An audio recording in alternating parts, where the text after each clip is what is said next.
indeed for inviting me to be part of this event. It's a great pleasure to be here.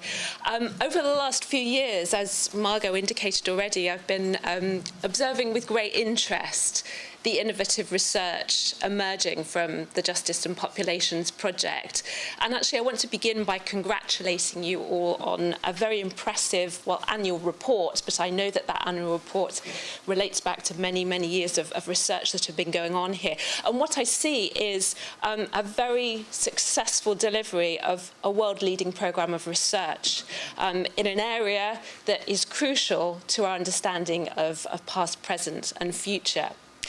In the brief presentation that I'm giving today, I want to begin by commenting on what I think is groundbreaking and distinctive about your work, about Be Just, about your network, and the Justice and Populations Programme specifically.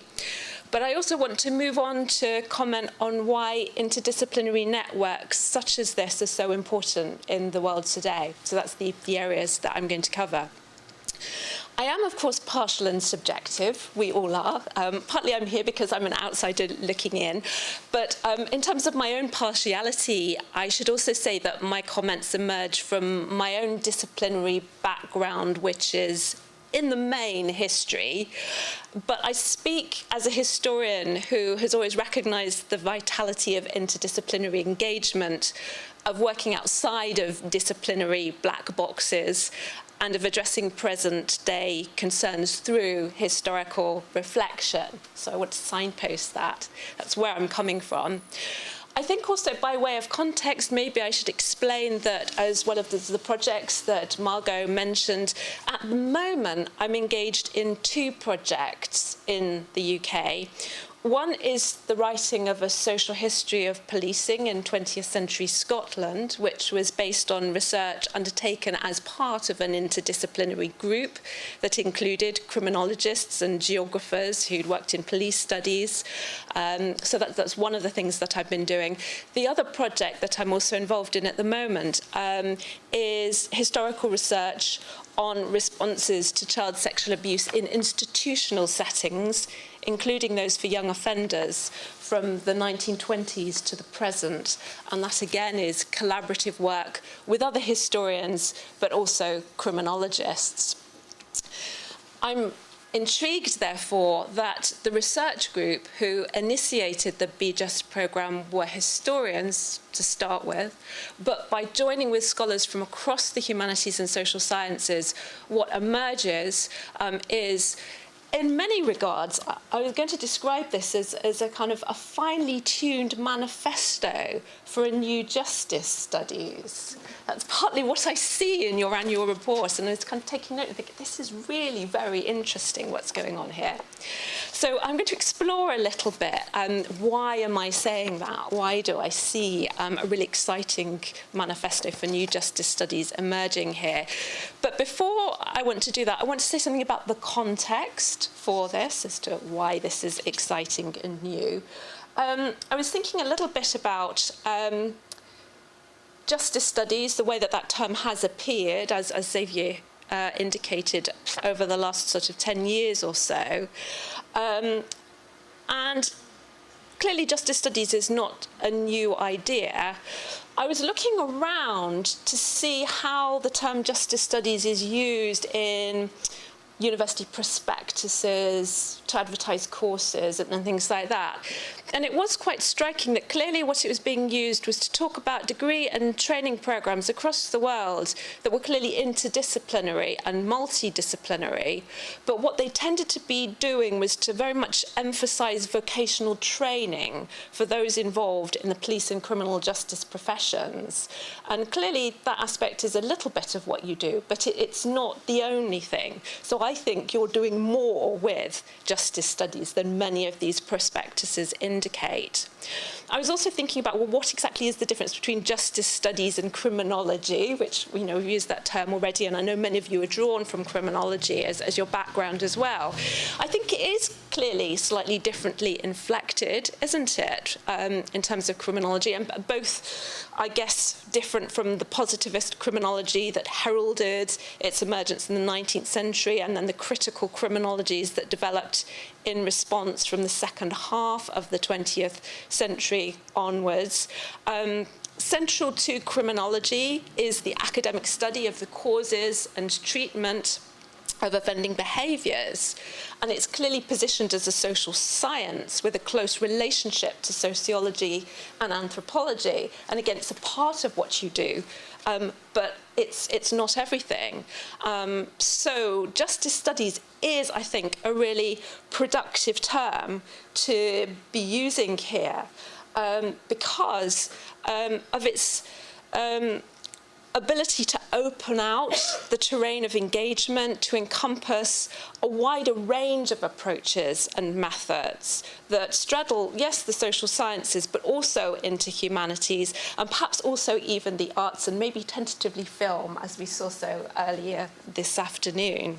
So I think it's very aptly chosen to badge what you're doing as justice studies. Also very important, I think, in terms of your distinctive approach and the kind of emphasis that you're giving things in the mix, is placing temporal and longitudinal perspectives at the centre of inquiry to develop a sustained analysis to connect together past, present and future. You know, that comes through so well in your report and the things that you've written. And I think this is a really distinctive aspect of it. Now, again, this is not entirely new. You know, historical criminology has been around for a long time. It's a well-trodden path. But it's fair to say, I think, that despite the pioneering work of scholars such as David Garland in the States, who's working in a Foucauldian vein, historical criminology has struggled to gain and maintain full recognition and traction within criminology. It's still often the case that historical context is presented as just that, as a kind of brief survey or introduction to a broader criminological monograph or textbook before the real subject, the present, is addressed. It's fair to say that criminology as a field is still preoccupied with the contemporary and the new, and thus remains chronocentric, as Paul Rock has described it in 2005. So I think there is that tendency in some of the criminologies that have been produced outside of this room. So that's not to say that there aren't criminologists who are discussing these very kinds of things. Let's include historical perspectives. This is really important. Indeed, there are. The European Society of Criminology, very importantly, now has a working group on European historical criminology, and its aim is this: to develop and strengthen comparative historical research on crime, criminal justice, and criminology. But this is one of 27 working groups. The rest, of course, essentially converge on the present. Clearly, the European Historical Criminology Working Group is an important forum with which initiatives like Be Just can and should, of course, connect, and I believe is doing so. But I think there are tensions between incorporating fully historicised work into all criminology and separating it off into a discrete silo or working group and labelling it historical criminology. So there are issues to think about there. Arguably then, the word history in historical becomes a problem, in that it assumes one can consign what has been and gone to the status of other, you know, that's past, and therefore it's disconnected from what is now. So I think that's one of the problems, actually, with the word historical and with the word history. Much better, then, to do the kinds of things that you're doing, to work with a sensitive awareness of the seamlessness of time, albeit with moments of decisive rupture and crisis, but to see this seamlessness with recent pasts converging with presents and futures, an awareness of different temporalities, including the different paces at which change has taken place. And this is what we see across the range of individual work packages and projects that BJust has facilitated and encouraged, informed by ideas about the temporal, developed many years ago by Brodel, but also revived recently by historians such as Penny Caulfield, who've really encouraged us to think about what time is and to think about it in some of these ways. Time is a mesh of deep continuities, gradual change, plus moments of decisive ruptures and crisis. And that can, I think, be very productive in terms of changing our ways of thinking, really thinking about what kind of pace of change and pace of time are we working with. The BJust approach, to me, also seems distinctive in its spatial awareness, its interest in nested geographies of local, regional, national and supranational encounters and experiences. Belgium is clearly the focus, but what an instructive focus or laboratory it has been in enabling us to understand the workings of the nation state across time, given, as we've highlighted already, its experience of being a colonial power and exercising imperial rule, as well as of invasion and occupation. So it is a wonderful laboratory in which all historians and criminologists, whatever part of the world they work on, should be interested. Through BJust, then, we have a manifesto for a new justice studies that is both synchronic and diachronic and definitely not chronocentric. It's conceptually informed and groundbreaking in its keenness to adopt multiple methodologies, and the list of methodologies you use is vastly too big to go through them in here, but just to pick out a few examples, from the large-scale prosopography to the microanalysis of anthropology to get at the view from below, and also your enthusiasm to make use of cutting-edge approaches, for example, those derived from the visual and from the iconologic. So very impressive in terms of the phenomenal range of approaches that you're bringing to the table here. And I have to say, really, that I've not come across any other similar programme of research on a nation's experience of justice across this longue durée that is doing what you're doing. And equally, I think I have to say that I know of no other funding council that enables this kind of programme to develop by offering relatively generous funding to encourage inter-university working with multiple partners that will not only encourage collaboration across the sector, but support capacity building. And from my own experience in terms of what is available in the UK, actually research network funding is extremely limited, and it doesn't support any researcher's time at all, including PhD students' time. So the kinds of discussions that you have on a regular basis and are able to take forward through a shared research agenda tend to be altogether more limited, the limited preserve probably of conferences that I know many of you in this room attend in addition to what you're doing. So conferences that are held every 2 years, if you're lucky, such as the European Social Science History Conference with its criminal justice strand. And in the UK, we've also been experimenting with a British Crime Historian Symposium every 2 years. So I think both the programme that you're engaged in and the funding is unique. And in funding this initiative and in kick-starting research on the Belgian experience of justice since 1795, BELSPO has invested wisely, there's no doubt about that, in enabling you to create a research portfolio that is now a global leader in its approach and vision and is exemplary to those working in other countries of what might be achieved. Sorry. Move on to this.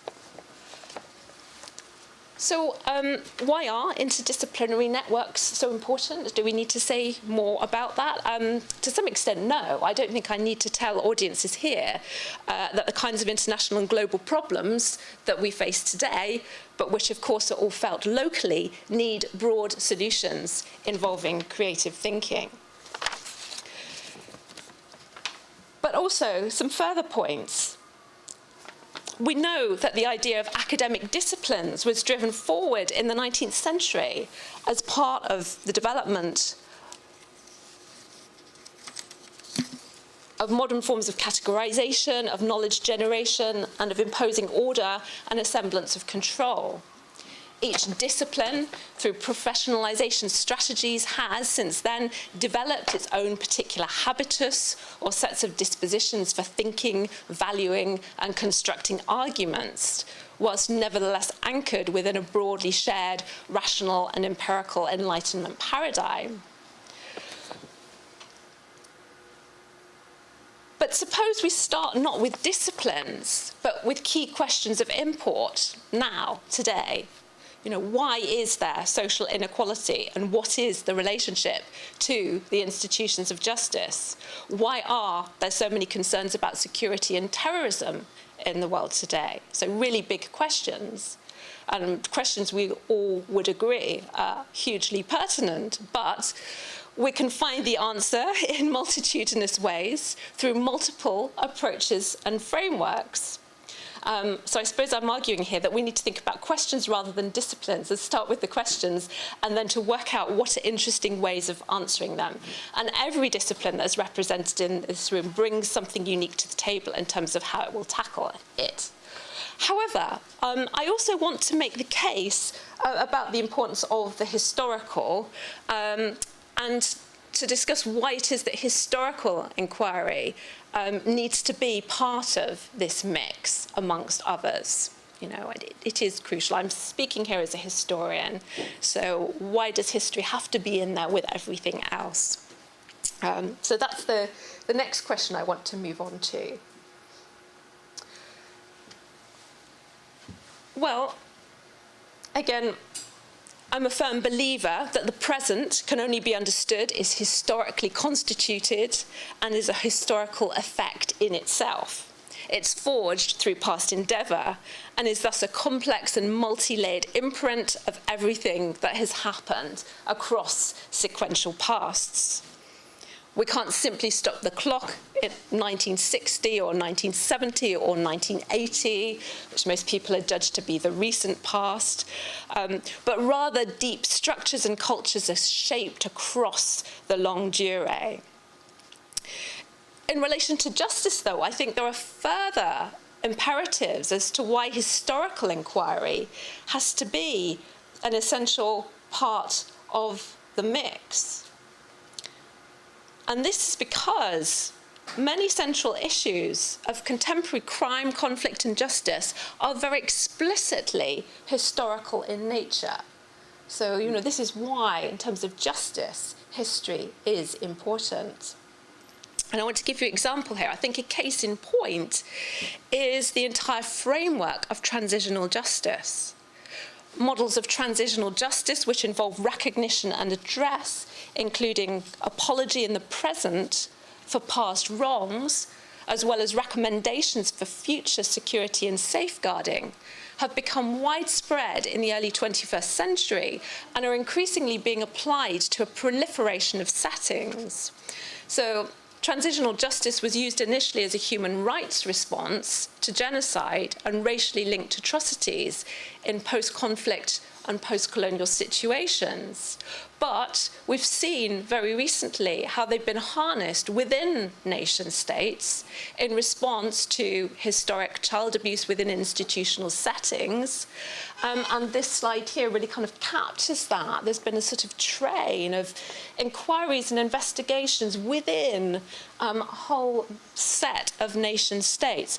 It's a phenomenon that's been linked to at least 19 countries. It's spread, I think, from Australia and New Zealand, where the original focus for inquiries into institutional abuse was on Aboriginal children, but it spread to Canada and Europe, including the Republic of Ireland, Germany, the Nordic countries, and the UK. This is a kind of train that we see in place. It's a trend we see in place. In some parts of the world, historians have been directly involved in the inquiry work. In others, they've provided expert testimony or provided literature to inform the work of inquiries, again, following some of the models that were used in relation to transitional justice responses to genocide too.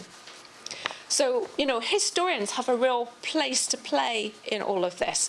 And what we see is that issues that are intrinsically historical have become absolutely central to present-day criminological debates, and the legacy of the past is seen as necessitating current-day criminal justice solutions.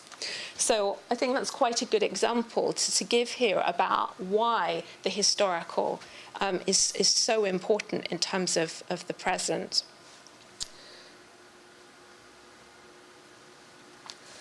Across nations too, I think we've seen another trend, which is actually for sequences of inquests that have focused attention on the past actions of police and judiciary. They've kind of sprung up, they become current. So I'm most knowledgeable about UK examples here, and I'd give the examples of the Hillsborough disaster of 1989, the Birmingham bombings of 1974, but I'm sure you will give me extremely good Belgian examples that are analogous here. But crucially, the point that I want to make about these types of inquest or inquiry is that what is at stake is institutional legitimacy, and that research on trust in institutions necessitates not only historical understanding, but also critical scrutiny of the ways in which perceptions and experiences of the past actively shape present consciousness through memory, through nostalgia, through trauma. Again, I think that's really important in terms of what we all do here, recognizing that the historical is so important. That has to be taken seriously. Further, it's frequently argued that current challenges for criminal justice, policing and security, and concomitantly the responses and solutions that have arisen are entirely unprecedented, that there are specific phenomena of late modernity or post-modernity, the idea that everything is new and what we're now facing is the unknown. We've not known this before. And in the list of unprecedented, and I dare say you'll give me a long list here, but obviously we'd include things like the rise of cybercrime, the commodification of policing and security, the preventive turn in criminal justice, etc. They sound like they're unprecedented, but actually we do have to ask whether they really are. So common assumptions about the novelty of the present require careful examination through the historical lens if the long-term significance is to be correctly evaluated. We might decide they are indeed new, and that's really helpful, but we have to know with certainty that that is the case and that they are unprecedented. So this can only be done by bringing together those who work on the past in dialogue with those who work on the present, and it involves starting with the present, identifying key features or components, and then looking backwards to spot points of recognition and difference. We might argue, too, that some issues and concerns are cyclical, thinking about how time works here. So they've re-entered public debate across time. They've disappeared and gone away, and then they come back. And therefore, there is much to learn from historical parallels and analogies regarding, again, we could pick any number of examples here, but the impact of austerity on policing and criminal justice by, for example, comparing the Great Depression of the 1920s with the post-2008 crash, etc. We could give more examples if we have time. The vexed question of criminal justice statistics and the sense that we try to make of those or impose upon them requires historical answers. Shifts in trends for offending behaviour can only be meaningfully understood through historical comparison. You know, what is key about the data that's published this year, we can only know by comparing it to last year and the year before and backwards. And then a final point I might make here is actually about the growth of future studies, and in particular a new trend for the development of future studies within criminology and criminological thinking. So there's been some investment in a range of countries into research on possible and probable futures for crime, conflict and justice, the likely factors that will shape them, including things like technological development, population pressure, climate change, and to try and produce forward projections and models to predict the future, if you like, and to anticipate the future.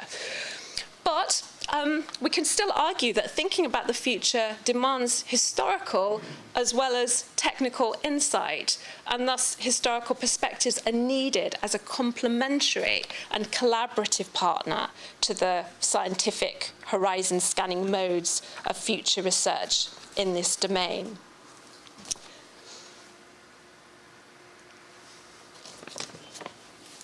Yet, whilst we need historical or historicised inquiry, is history a methodology in its own right, as well as being a discipline? Certainly, it brings with it ways of thinking about continuity and change across time, which I've reflected on already. It also tends to bring with it the fetishisation of the archive, and I want to finish off by saying something about that. Arguably, does history as a discipline also provide a methodology? Because one of the things I want to sort of say here is, if history is simply the study of anything that happened in the past, I actually think it becomes reliant on the methods of the social sciences to develop appropriate modes of analysis. You know, all history shares in commonality is that it's anything that ever happens. So that in itself is not a framework, is it, that gives you answers to how do I research this. Historians in the UK, I would say, are particularly bad and have a particularly bad reputation for being unable to talk about research methodology. I don't think that is shared by continental historians and European historians, but it's something that I come across all the time in my home institution.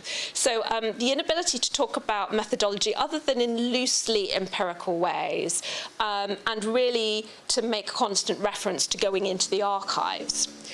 So some of the historians that I come across present the archive as almost intuitive. It's about getting a feel for things. They go into an archive and they emerge somehow imbued with magical knowledge and understanding. But there is more that I think we have to say about what historians do. And I've spent some time thinking about this because I think actually it's not simply magical. There is something that is going on here that we can describe. The process is a dialogic one of connecting with, handling and interacting with textual materials, whether it be files or letters or other types of physical object. These are artifacts that were produced for a particular reason at a particular point in time. There is a reason, sorry, I covered that already. There is a reason as to why some things are included in the archive and some things are excluded. There is a reason for this. They are fragments of the past, they are not the past itself.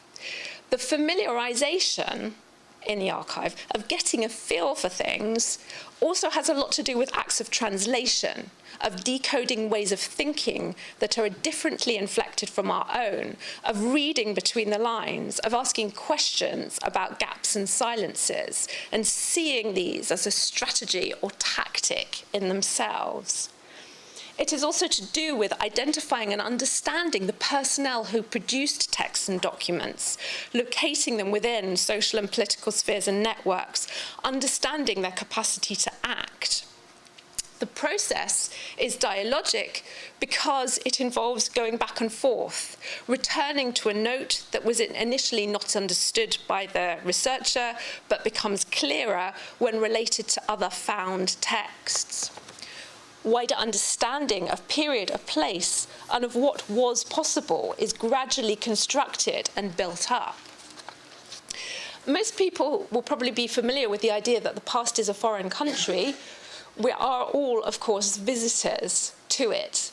But the process of total immersion in the archive, as in a foreign language community, means that elements that appeared strange and indecipherable upon first arrival begin in time to become both recognizable and explainable.